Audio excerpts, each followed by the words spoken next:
మా పోలీస్ సిబ్బంది చెప్పింది నేను ఒకవేళ సరెండర్ చేస్తే వాళ్ళ పిల్లవాడిని వాళ్ళ ఇంట్లో పెట్టుకొని పోలీసులను పిలిపించి అప్పచెప్తారు. అప్పజెన్షన్ మీ ఇల్లా నా ఇల్లా? రోడ్డు మధ్యలో పోలీసులు నాకాబందీ చేసి వెహికల్స్ని చెక్ చేస్తున్నప్పుడు అప్పా జంక్షన్లో బండి భగీరథ పోలీసులకు చిక్కిండు. ఇది మా పోలీసులు నాకు చెప్పింది. నిజంగానే అతన్ని సరెండర్ చేసేది ఉంటే అతను ఎక్కడున్నాడో అక్కడికి ఈడ మా అబ్బాయి ఉన్నాడు, మీరు వచ్చి పోలీసులు ఇతన్ని సరెండర్ చేసుకోండి అని చెప్పిండ్రు అనుకోండి, అప్పుడు మనం సరెండర్ అనుకోవచ్చు. రోడ్డు మధ్యలో పోలీసులు అతన్ని కస్టడీలోకి తీసుకొని మేము అరెస్ట్ చేసినాం అని పోలీసులు చెప్తుంటే నేను పోలీసుల మాట నమ్మాలనా లేకపోతే రాజకీయ నాయకుల మాట నమ్మాలనా? మీరు చెప్పండి. నేను అనేది ఏంటంటే అతను దగ్గరుండే పంపించి ఉండొచ్చు, నేను దగ్గర ఉన్నాడా లేడా అనేది నేను గవా కాదు. అతను ఏం చెప్తే అదే నిజం. ఎందుకంటే వాళ్ళిద్దరు ఒక దగ్గర ఉన్నారా లేదా, 5 రోజులు అబ్స్కాండ్ అయినప్పుడు తండ్రి కొడుకులు ఒకే ఇంట్లో ఉన్నారా లేరా కదా. మేము చాలా సిస్టమేటిక్గా విశ్లేషించుకొని కంప్లైంట్ వచ్చిన వెంబడే ఎఫ్ఐఆర్ చేసి ఒక పద్ధతి ప్రకారం ఈరోజు ప్రభుత్వం చర్యలు తీసుకున్నది. మా చర్యల్ని ప్రజలు కానీ కోర్టు కానీ ఎవరు తప్పుపట్టలే. కేటీఆర్ జడ్జిగా, ఆర్ఎస్ ప్రవీణ్ కుమార్ ఐఓగా ఈయన విచారణ చేసిండు, ఆయన శిక్ష విధించేసిండు. అసలు ఏం సిగ్గు కూడా పడారంటే అసలు ఇంత సిగ్గు తప్పిపోయింది వీళ్ళనంటే నాకు అర్థమే అవుతలేదు. ప్రభుత్వానికి పోలీసులకు చట్టాలు ఉన్నాయి. ఫోక్సో కేసులా ఫిర్యాదు రాగానే ఎఫ్ఐఆర్ చేయాలా? 0 మీద ఎఫ్ఐఆర్ చేసినాం. ఎఫ్ఐఆర్ చేసిన తర్వాత పేరెంట్ స్టేట్మెంట్ చేసినాం. 24 అవర్స్లో అమ్మాయి స్టేట్మెంట్ రికార్డ్ చేయాలి. ఆ ప్రకారం చేసుకుంటే అమ్మాయి దగ్గర కోర్టు దగ్గరికి తీసుకెళ్లి 164 స్టేట్మెంట్ చేయాలి. ఇది సెన్సిటివ్ కేసు. ఫోక్సో కేసులో ఎవరి వివరాలు చెప్పడానికి లేదు. వాళ్ళలాగా రోడ్డు మీద వాడు మాట్లాడితే ఆ కుటుంబాల వేదన, ఆ అమ్మాయి కుటుంబానికి ఎంత ఆవేదన ఉంటుంది.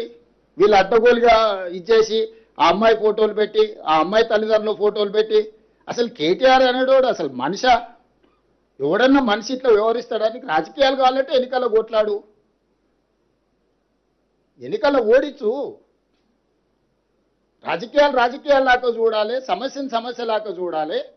ఇది ఒక మైనర్ గర్ల్కి సంబంధించిన ఇష్యూ. దీంట్లో రాజకీయాలకు ఎందుకు?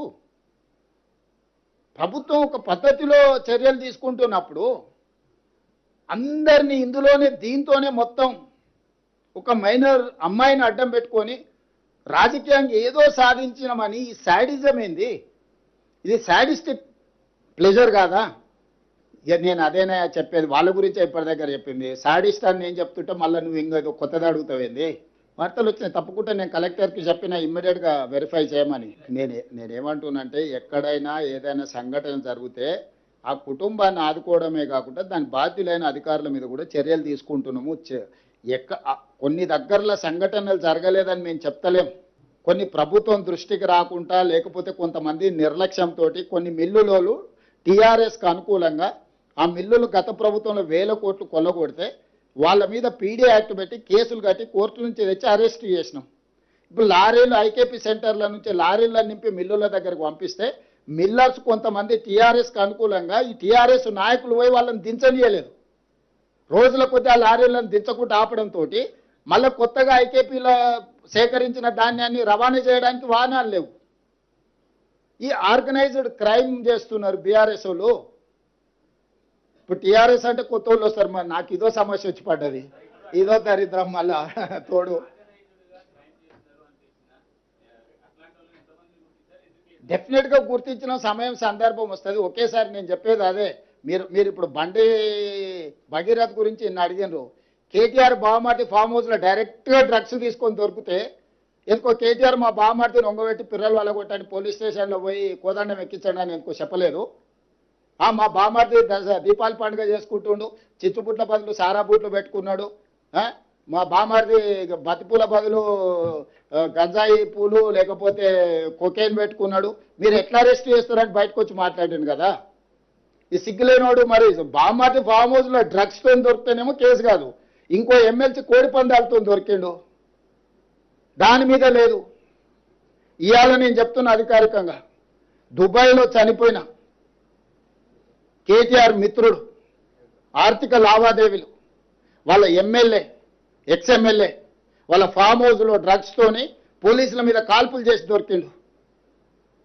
ఇంత చట్టాన్ని గౌరవించి సమాజాన్ని ఉద్ధరించే కేటీఆర్ ఏడబడుకున్నాడు, ఏ బొక్కలు పడుకుండు? ఎందుకో పార్టీల నుంచి సస్పెండ్ చేయలేదు వాళ్ళను. అసలు ఎంత సిగ్గులేని తనం, బర్తగించిన తనం, ఇంతకంటే సిగ్గు తప్పినోడు ఎవడన్నా ఉంటాడా? మరీ సిగ్గు లేకుండా మాట్లాడిందా? నిన్నదాకా మనం ఆయన బెయిల్ వచ్చింది, ఫామ్ హౌస్లో డ్రగ్స్తో దొరికి పోలీసుల మీద కాల్పులు జరిపినోడు వాళ్ళ పార్టీ కనీసం ఆయన నోటీస్ ఇవ్వలేదు, ఆయన పార్టీల నుంచి సస్పెండ్ చేయలేదు. ప్రత్యక్షంగా పార్టీ ఉన్నోడు రెడ్ హ్యాండెడ్గా దొరికితే దాని గురించి మాట్లాడాడు. అతను ఆయనకు అమాయకుల్లాగా కనిపిస్తాడు, జాతిరత్నంలాగా కనిపిస్తాడు ఈయనకు. యువతల పిల్లల్ని చట్ట ప్రకారము పకడ్బందీగా చర్యలు తీసుకున్నాం. మేము కేటీఆర్ బావమరిది ఫామ్ హౌస్లో డ్రగ్స్ దొరికినా నోటీస్ ఇచ్చినాం, పోలీస్ స్టేషన్కి వచ్చి విచారణను ఎదుర్కోమని. ఈరోజు ఫోక్సో కేసులో విచారణ ఎదుర్కొంటున్న బండి భగీరథ్ కూడా ఇంటికి వెళ్ళి పోలీసులు నోటీస్ ఇచ్చిండ్రు, వాళ్ళు కొంత సమయం పెట్టిండ్రు వస్తామని. దాని తర్వాత సర్టిఫికెట్ అమ్మాయి మైనర్ ఆఫ్ మేజర్ అని ప్రభుత్వ రికార్డ్స్ మేము సేకరించినాము. అమ్మాయి ఏజ్ ఎంత అనేది ఎవరు నిర్ధారించాలి? కేటీఆర్ ఏమన్నా సర్టిఫికెట్ ఇచ్చే అథారిటీనా? ఆర్ఎస్ ప్రవీణ్ కుమార్ ఏమన్నా ఐఓనా? ఐఓలు వెళ్ళి స్కూల్లో అమ్మాయి బర్త్ సర్టిఫికేట్ తీసుకొని, 10th క్లాస్ సర్టిఫికేట్ తీసుకొని, అమ్మాయి హాస్పిటల్స్లో బర్త్ సర్టిఫికేట్ తీసుకొని, ఆధార్ కార్డు తీసుకొని, ఆ అమ్మాయి మైనర్ అని నిర్ధారించుకొని ఇమ్మీడియట్గా ప్రభుత్వం యాక్షన్లకు దిగింది. కోర్టు కూడా మమ్మల్ని తప్పు పట్టలేదే. ఓన్లీ కేటీఆర్ కోర్టులో తప్పు. నాదే ఫామ్ హౌస్ మేము మీటింగ్లు పెట్టుకున్నాను ఒకటి చెప్తాడు, నాకు సంబంధం లేదని ఇంకోటి చెప్తాడు, అనుమతి లేకుండా కట్టుకుంటే ఏమైందని వాడు అంటాడు. నీతులు చెప్పడానికే ఉన్నాయని మాట్లాడొద్దని చెప్పురు దయచేసి మీరు కూడా కలిసినప్పుడు. నాకు తెలిసి మిమ్మల్ని కలవాడనుకుంటా. బస్ ఏదైనా చట్టం ప్రకారం చేయాల్సిందే. చట్టంలో ఉన్న లొసుగులను వాళ్ళని వాడుకుంటారు. కన్జ్యూమ్ చేసిన వాడు దొరికితే కూడా అతని బాధితుడి కింద చూడమని చట్టంలో ఉంది, స్టేషన్ బెయిల్ ఉంది. ఏం చెప్పాలి? డ్రంక్ అండ్ డ్రైవ్లో దొరికితే జైలుకు పంపిస్తున్నాం, కొకేన్ గంజాయి కొట్టి దొరికితే బాధితుడు కాబట్టి అతన్ని అరెస్టు అటు స్టేషన్ బెయిల్ ఇవ్వమని చట్టంలో ఉంది. మీరు చెప్పండి ఏం చేయాలి? కేటీఆర్ అయినా ఆయన బావమరిది అయినా ఎవరైనా అదే కదా నేను అడిగేది. ఆ చట్టంలో ఉన్న వెసులుబాటును వాళ్ళు వాడుకుంటున్నారు. ఆ చట్టాన్ని సవరించాల్సిన అవసరం ఉంది. మీరు అడిగిన ప్రశ్న కేటీఆర్ అడిగినట్టుగానే ఉంది. ఏ కేసులైనా కూడా పోలీస్కి ఒక ప్రొసీజర్ ఉంది. ఇమ్మీడియట్గా కంప్లైంట్ వచ్చిన ఎంబడే ఎఫ్ఐఆర్ చేయాలి. ఎఫ్ఐఆర్ చేసిన తర్వాత 24 గంటలల్లా ఆ అమ్మాయి స్టేట్మెంట్ రికార్డ్ చేయాలి. గార్డియన్ ఎవరైతే ఉన్నారో Guardian has to take care of that girl. అక్కడ అంతకంటే ముందే ఒక కేసు ఉంది. అమ్మాయి తల్లిదండ్రులు పోలీస్ స్టేషన్లో వచ్చి ఫిర్యాదు చెయ్యకంటే ముందే ఆరోపణలు ఎదుర్కొంటున్న వాళ్ళు కరీంనగర్లో ఒక కేసు పెట్టారు. ఆ ఎఫ్ఐఆర్లో ఏందనంటే అమ్మాయి మైనర్ కాదు మేజర్ అని ఒక వివాదాన్ని తెరలేపినారు. ఆ వివాదాన్ని తెరలేపినప్పుడు ఆ అమ్మాయి మైనరా మేజరా అనేది ప్రభుత్వం పరిశీలించుకోవాల్సిన అవసరం ఉంది. ఆ సమయంలో ప్రధానమంత్రి పర్యటన ఉన్నప్పుడు మీరు అన్నట్టే ఆ ఇంటి మీదకి 1000 మంది పోలీసులను పంపితే ప్రధానమంత్రి పర్యటనతో మా పార్టీ ఆకాశం అంతా ఎత్తెగిరింది, తెలంగాణలో మొత్తం గెలిచిపోతుంది, దీని మీద కక్ష సాధింపు చర్యల కింద పోలీసులను పంపించిందని ఆయన రెడీగా కూర్చున్నాడు. సో ఇవన్నిటి నేపథ్యంలో ఇది చాలా సున్నితమైన సమస్యను సున్నితంగా పరిష్కరించినాం. ఎక్కడైనా సెక్షన్స్లలో ఏమైనా లోపం ఉందా, లేకపోతే అరెస్టులో లోపం ఉందా, రిమాండ్లో లోపం ఉందా, కోర్టులో మా వాదనలో ఏమైనా లోపం ఉందా, ఎక్కడ లోపం ఉంది చెప్పండి. ఒక్కటే కేటీఆర్కు బండి సంజయ్కి ఏదో పంచాయతీ ఉంది, ఆ పంచాయతీని పిల్లల మీద పెట్టి కేటీఆర్ తీర్చుకోవాలనుకుంటే ఆర్ఎస్ ప్రవీణ్ ఉద్యోగం పోయింది కాబట్టి ఉద్యోగం లేక గాలికి తిరుగుతా నేనే విచారణ అధికారిని అని ఆయన ఇంకా భ్రమలాల్లో ఉన్నట్టున్నాడు. ఆయన తీసేసిన తహసీల్దార్, ఆయనకి ఇది అర్థమైతలేదు. చారి గారు ఇప్పుడే మా దృష్టికి తెచ్చిండు. ఇమ్మీడియట్గా నేను డీజీపీ గారికి సూచన చేస్తున్నా, తక్షణమే చారి గారి ఫిర్యాదు మీద విచారణ చేయించండి. నేను వివరాలు తీసుకొని డెఫినెట్గా చెప్తాను. అంటే నిజంగా డీటెయిల్స్ నా నోటీస్లోకి రాలేదు, నేను ఇమ్మీడియట్గా కనుక్కొని చర్యలు తీసుకుంటా. నాకు తెలియదు ఉందేమో అని అంటున్నా. వాళ్ళిద్దరు ఆయన బండి సంజయ్ అన్నాడు కదా ఏదో నిన్న, అంతకుముందు కేటీఆర్ అన్నాడు కదా, వాళ్ళిద్దరే రోడ్ల మీద తిట్టుకుంటారు. అదే చెప్పిన, నాకేం తెలియదు. వెంకటరాజే తెలియకల్లోడు కనుక్కోవడంలా.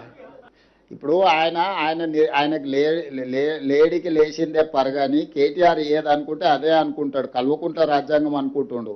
వాళ్ళ నాయన దిగిపోయి చాలా రోజులైంది, వాళ్ళ నాయన అర్థమై ఫామ్ హౌస్లో వండుకున్నాడు అని ఆయనకు అర్థమైతలేదు. ఈయన చెప్పింది నిజమైతే వాళ్ళ నాయన ఎందుకో స్టేట్మెంట్ ఇవ్వలేదు. ఒక మైనర్ గర్ల్కి అన్యాయం జరిగితే లీడర్ ఆఫ్ అపోజిషన్ ఎక్కడ పడుకుండు, ఏడ నిద్రపోతుండు? బయటకు వచ్చి మాట్లాడడానికి ఒకవేళ శక్తి లేకపోయినా ప్రెస్ నోట్ అన్న రిలీజ్ చేయాలి కదా. పార్టీ మీటింగ్లో పక్క పార్టీ వాడు వస్తేనో జగిత్యాల పోయేస్తాడు. కానీ ఇంత మేజర్ ఇన్సిడెంట్ రాష్ట్రంలో జరిగితే ప్రధాన ప్రతిపక్ష నాయకుడు ఎక్కడికి పోయిండు? స్పందించాడా? ఆయనకు బాధ్యత లేదా? మీరు ఎప్పుడన్నా అడిగినరా ప్రతిపక్ష నాయకుడు ఏం చేస్తున్నాడు? ఒక మైనర్ గర్ల్కి ఇంత అన్యాయం జరిగితే స్పందించాలి, ఆ బాధిత కుటుంబానికి అండగా నిలబడాలి ప్రతిపక్ష నాయకుడు. 10 ఏళ్ళు ముఖ్యమంత్రి ఉన్న చంద్రశేఖరరావు అధికారం ఉంటేనే బయటకు వస్తావా, లేకపోతే ఫామ్ హౌస్లో పండుకుంటావా అని ఎందుకు ఒక్కరన్నా మీరు అడగకపోతే? ఆయన కాదు, ఆయన తరఫున ఒకళ్ళతో పుచ్చుకున్న బంట్రోతులు ఉంది కదా, బంట్రోతులన్నా అడగండి. మరి అదే పరిస్థితి రాష్ట్రంలో ఉన్నది. నేను పొద్దున వచ్చేటప్పుడు వీడియో చూసిన, ఆ 9 రోజులు ఆ పిల్లగాడు ఎక్కడ దాక్కున్నాడట అంటే ముఖ్యమంత్రి గారు బంధువులు ఎవరిదో హాస్పిటల్ ఉందట, మెడికవరో ఏదో, అందులో దాచిపెట్టి 28 అంతస్తులు అని చెప్తున్నారు. ముఖ్యమంత్రి గారు సమీప బంధువులు దగ్గర బంధువులు హాస్పిటల్లో దాచిపెట్టారంట. ఇది పరిస్థితి. నేను ఏదో వీడియో చూశాను, వాస్తవం ఏందో మీరు చెప్పాలి. మీడియా పరిశోధనాత్మక జర్నలిజం చేసేది మీరు కాబట్టి మీరు చెప్పాలి, మాకేం తెలుసు. చివరికి దిక్కులేక నేను హైకోర్టుకు సల్యూట్ చేస్తున్నా. బెయిల్ కోసం ప్రయత్నం చేసిండ్రు మీరు, అది రాకపోతే సచ్చినట్టు నువ్వు అరెస్ట్ అంటావు, ఆయన లొంగుబాటు అంటాడు. ఇద్దరు డ్రామాలు, తోడు దొంగలు, సిగ్గులేదు ఇంకా మాట్లాడడానికి. ఆ అమ్మాయి కాదు, ఇవాళ రాష్ట్రంలోని అమ్మాయిలందరూ మహిళలందరూ మీ మొహం మీద ఉమ్ముతున్నారు, సిగ్గులేదు ఈ ప్రభుత్వానికి అని. ఎందుకండి అంత మొహమాటం? అరే జరిగింది ఏంది, నువ్వు మాట్లాడేది ఏంది, నీకు మెదడుందా? హైట్ ఒకటే తక్కువ అనుకున్నా, బుర్ర కూడా తక్కువనే రేవంత్ రెడ్డికి. ఇంత అన్యాయమా? ఒక అమ్మాయికి అన్యాయం జరిగితే ఆ అమ్మాయి వివరాలు బయట పెట్టిన వెధవలు ఎవరు బయటపెట్టు. ఇప్పటికి 15 మంది మీద కేసు అయింది పేట్ బషీరాబాద్లో. ఎవరు ఆ వెధవలు? బీజేపీ వాళ్ళు. ఆ అమ్మాయి హనీ ట్రాప్ అని రాసిన వెధవలు ఎవరు మీడియాలో? నేను అడుగుతున్నా, ఎవరు ఆ వెధవ మీడియా? ఏది హనీ ట్రాప్ అని చెప్పి మనీ ట్రాప్లో పడ్డ మీడియా ఎవరు? వాళ్ళని అడుగుతున్నా నేను. సిగ్గుందా మీకు? అసలు ఇజ్జతుందా? ఇంకా మాట్లాడుతున్నాడు ముఖ్యమంత్రి, కేంద్ర హోంశాఖ సహాయ మంత్రి. ఈయననేమో నేను పంపించిన నా కొడుకుని ఈయనంటాడు. ఆయన చేసిన ఘనకార్యానికి ఫస్ట్ పోలీసులు బరబర గుంజుకపోవాలి. నీవు దాచిపెట్టిన 9 రోజులు ఆ కుటుంబాన్ని బెదిరించినావు నువ్వు, నిన్ను కేసులో పెట్టాలి, సిగ్గుంటే రాజీనామా చేయాలి. ఇంకా మీదికెళ్ళి ఏదో చాలా ఇద్దరు శుద్ధ పూసల్లాగా, సత్యసంధుల్లాగా, సత్య హరిశ్చంద్రుడు కజిన్ బ్రదర్స్ లాగా ఏదో యాక్టింగ్లు, మళ్ళీ మీదికెళ్ళి దానికి ప్రమోషన్లు. ఏం మాట్లాడుతున్నారు అసలు? ఒక రాష్ట్ర ముఖ్యమంత్రి, మీరు హోంమంత్రి, ఏం మాట్లాడుతున్నావు నువ్వు అసలు? ఏం చేసేది ఉండే? చాలా సెన్సిటివ్గా హ్యాండిల్ చేసినావు. ఏంది సెన్సిటివ్గా హ్యాండిల్ చేసేది? ఎవడైతే పాక్సో నిందితుడు లోపల వేయాలి. మిగతా వాళ్ళకి ఇదే ట్రీట్మెంట్ ఉందా? 25 ఏళ్ళ జైలు శిక్ష పడుతుంది మిగతా పాక్సో క్రిమినల్స్ అందరికీ. 31 ఏళ్ళ జైలు శిక్ష పడ్డది ఒక ఆయనకి. మరి ఇవాళ ఇక్కడ ఒక్క దగ్గరనే స్పెషల్ ట్రీట్మెంట్ ఎందుకు భయపడుతున్నావు? మోడీ చెప్పిండా చెవులేమన్నా? ఎందుకు భయపడుతున్నావు? ఇంకా సిగ్గు లేకుండా నిన్న పనికిమాలిన మాటలు, పనికిమాలిన ఉపన్యాసాలు. నేను ఒకటే అడుగుతా ఉన్నా రేవంత్ రెడ్డిని, 9 రోజులు ఆ నిందితును కాపాడిన వెధవ ఎవడు? నువ్వా, కేంద్ర మంత్రి? చెప్పు. 9 రోజులు ఎక్కడ దాచిపెట్టారు? మీ పోలీసులు అంత పనికి మాలినోళ్ళు అయిపోయినరా? రేవంత్ రెడ్డి రాగానే దొరుకుతలేరా మీకు? కరీంనగర్లో తుపాకులు పట్టుకొని పొద్దున పూట కాలుస్తే వాళ్ళని పట్టుకోవడానికి 15 రోజులు పడుతుంది. నీకు మీకు కనుక నోరు విప్పకపోతే ఆ బాలిక తరపున ఇవాళ అమ్మాయికి న్యాయం జరిగేది కాదు. ఇది వాస్తవం. హైకోర్టుకు నేను హృదయపూర్వకంగా ఆ అమ్మాయి తరపున, లక్షలాది మంది బాలికల తరపున ఈ రాష్ట్రంలో నేను సల్యూట్ చేస్తా ఉన్నాను. ఎందుకంటే మీరు సరైన నిర్ణయం తీసుకోవడం వల్ల విధి లేక ఇద్దరు తోడు దొంగలకి ఆ పిల్లగాన్ని తీసుకొచ్చి అప్పజెప్పాల్సి వచ్చింది వ్యవస్థకి, న్యాయ వ్యవస్థకి. లేకపోతే వీళ్ళు న్యాయం జరిగేది కాదు. మీడియా మౌనం, కేంద్ర మంత్రులు మౌనం, కేంద్ర ప్రభుత్వం మౌనం, రాష్ట్ర ప్రభుత్వం మౌనం. ఇన్ని వ్యవస్థలు ఒకటైతే కూడా చివరికి న్యాయ వ్యవస్థ వల్ల ఇలా అమ్మాయికి న్యాయం జరిగింది ఫైనల్గా. ఇంతకంటే ఎక్కువ నేను ఆ విషయంలో మేమేం రాజకీయం చేయలేదు, చేయబోము. కానీ ఎవరికి అన్యాయం జరిగినా మేము పోరాటం చేశాం 2.5 ఏళ్లలో. అది లగచర్లలో కావచ్చు, వెలుగుమట్లలో కావచ్చు, లేదా మా మహబూబ్ నగర్లో జరిగిన కూల్చివేతలు కావచ్చు, హైడ్రా విక్టిమ్స్ కావచ్చు, మూసీ బాధితులు కావచ్చు. మేమే కొట్లాడింది ఈ రాష్ట్రంలో. మళ్ళీ ఇప్పుడు రైతులకు అన్యాయం జరుగుతుంటే కూడా పోరాటం చేసేది మేమే, వారికి అండగా నిలబడేది మేమే.